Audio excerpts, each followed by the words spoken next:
When Eric Sutton, my charming CEO husband, found out I handed $1 million project to his assistant Vivian Cheney, he figured his 3 months of radio silence had finally broken me. Suddenly he's all, let's go to Iceland for our honeymoon. Vivian heard and threw a fit, threatened to quit. Classic. Eric, who treated her like royalty, freaked out. After 3 days of begging, he bailed on the trip, said it was for work, then handed her my ticket. Later, he shrugged it off. Romance is petty. Work comes first. You're my wife. You get it, right? Right. I just stared at Vivian's new post. A couple selfie, cheek to cheek, hands shaped like a heart.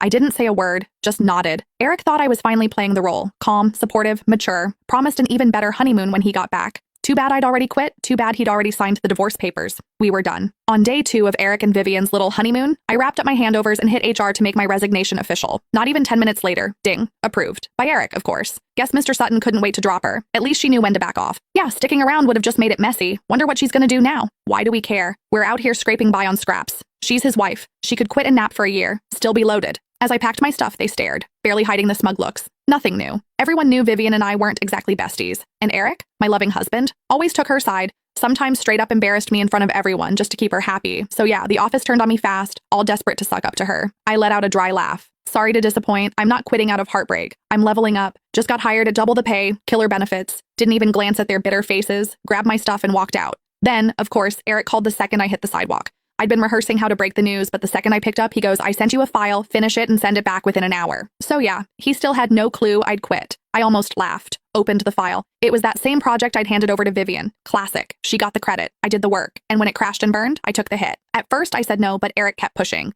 When I didn't cave, he hit me with his favorite move, silence. Days of it. Even before we got married, my parents drilled it in. Relationships need compromise. I didn't want us to fall apart, so I gave in. Over and over. Thought maybe someday he'd get it. See everything I'd done for him. But this time, just to boost Vivian, he picked a fight and iced me out for 3 whole months. Even when I was in the hospital with a 104 fever, he wouldn't glance my way. All he cared about was ripping that $1 million project I spent a month landing right out of my hands. That's when I finally checked out for real. I'm not at the office, I said, cool as ever. Not at the office? Eric's voice dropped 10 degrees.